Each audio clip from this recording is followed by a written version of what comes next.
प्राचीन काल की बात है। किसी राज्य में एक बड़ा प्रतापी और दानी राजा राज करता था।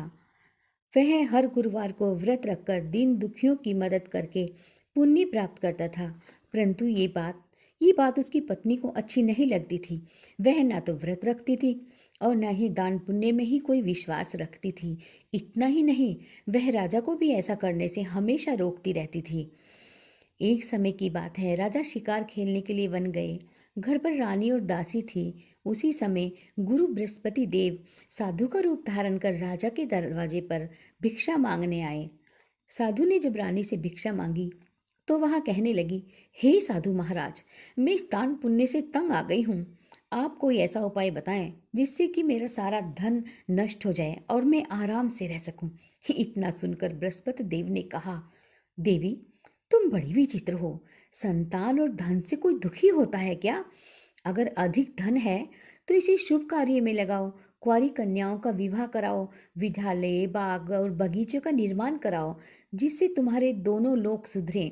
परंतु साधु की इन बातों से रानी को खुशी नहीं हुई। उसने कहा कि मुझे ऐसे धन की आवश्यकता नहीं है जिसे मैं दान कर सकूं और जिसे संभालने में मेरा सारा समय नष्ट हो जाए। तब साधु ने कहा, अगर तुम्हारी ऐसी ही इच्छा है तो मैं जैसा तुम्हें बताता हूँ तुम वैसा ही करना।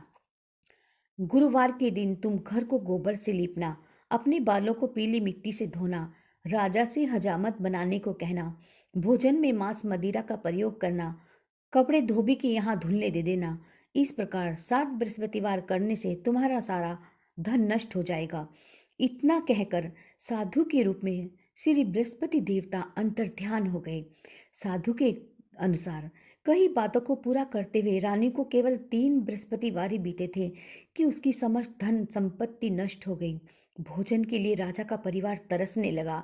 तब एक दिन राजा ने रानी से बोला कि हे रानी, तुम यहीं रहो, मैं दूसरे देश में जाता हूँ, क्योंकि यहाँ पर सभी लोग मुझे जानते हैं, इसलिए मैं कोई छोटा कार्य तो नहीं कर सकता। ऐसा कहकर राजा दूसरे देश में चला गया। वहां वह जंगल से लकड़ी काट कर लाता और शहर में बेचता। इस तरह वह अपना जीवन व्यतीत करने लगा। इधर राजा के परदेश जाते ही रानी और दासी दोनों ही दुखी रहने लगी। एक बार जब रानी और दासी को 7 दिन तक बिना भोजन के रहना पड़ा तो रानी ने अपनी दासी से कहा, हे दासी, पास ही के नगर में मेरी बहन रहती है। वह बड़ी धनवान है। तू उसके पास जा और कुछ लेकर आ, ताकि थोड़ी बहुत गुजर बसर हो जाए। दासी रानी की बहन के पास गई। उस दिन गुरुवार था और रानी की बहन उस समय बृहस्पतिवार व्रत की कथा सुन रही थी। दासी ने रानी की बहन को अपनी रानी का संदेश दिया, लेकिन रानी की बड़ी बहन ने कोई उत्तर नहीं दिया। जब दासी को रानी की बहन से कोई उत्तर नहीं मिला तो वह बहुत दुखी हुई और उसे क्रोध भी आया। दासी ने वापस आकर रानी को सारी बात बता दी। ये सुनकर रानी ने अपने भाग्य को कोसा। उधर रानी की बहन ने सोचा कि मेरी बहन की दासी आई थी, परंतु मैं उससे बोली नहीं, इससे वह बहुत दुखी हुई होगी।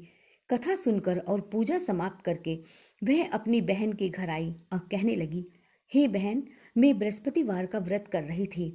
तुम्हारी दासी मेरे घर आई थी, परंतु जब तक कथा पूरी होती तब तक न तो मैं उठती और न ही बोलती हूँ, इसलिए नहीं मैं बोली। बताओ दासी क्यों आई थी? रानी बोली, बहन तुमसे क्या छुपाऊं, हमारे घर में खाने तक को अनाज नहीं। ऐसा कहते कहते रानी की आंखें भर आई। उसने दासी समेत पिछले 7 दिनों से भूखे रहने की बात अपनी बहन को बता दी। रानी की बहन बोली, देखो बहन, भगवान बृहस्पति देव सबकी मनोकामना पूर्ण करते हैं। देखो शायद तुम्हारे घर में कहीं अनाज रखा हो। पहले तो रानी को विश्वास ही नहीं हुआ, पर बहन के आग्रह पर उसने अपनी दासी को अंदर भेजा तो सचमुच अनाज से भरा एक घड़ा मिला। ये देखकर दासी को बड़ी हैरानी हुई। दासी रानी से कहने लगी, हे रानी, हमको भोजन नहीं मिलता तो हम व्रत ही तो करते हैं, इसलिए क्यों ना इनसे व्रत और कथा की विधि पूछ ली जाए, ताकि हम भी व्रत कर सकें। तब रानी ने अपनी बहन से बृहस्पतिवार व्रत के बारे में पूछा। उसकी बहन ने बताया, बृहस्पतिवार के व्रत में चने की दाल और मुनक्का केले की जड़ में अर्पित करें तथा दीपक जलाएं, व्रत कथा सुने और पीला भोजन ही करें। और पीले ही वस्त्र पहने। इससे बृहस्पति देव और भगवान विष्णु प्रसन्न होते हैं। व्रत और पूजा की विधि बताकर रानी की बहन अपने घर लौट आई।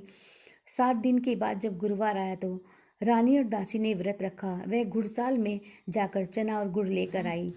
फिर उससे केले की जड़ तथा विष्णु भगवान की पूजा की। अब पीला भोजन की चिंता को लेकर दोनों बहुत दुखी थे। क्योंकि उन्होंने व्रत रखा था, इसलिए बृहस्पति देव उनसे प्रसन्न थे। वह एक साधारण व्यक्ति का रूप धारण कर 2 थालों में पीला भोजन दासी को देकर चले गए।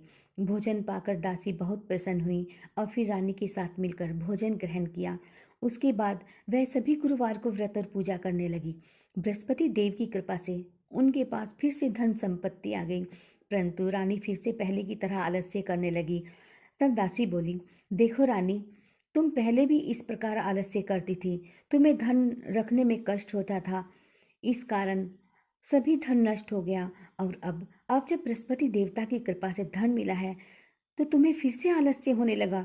रानी को समझाते हुए दासी ने कहा कि बड़ी मुसीबतों के बाद हमने ये धन पाया है, इसलिए हमें दान पुण्य करना चाहिए, भूखों को भोजन कराना चाहिए और इस धन को शुभ कार्यों में खर्च करना चाहिए।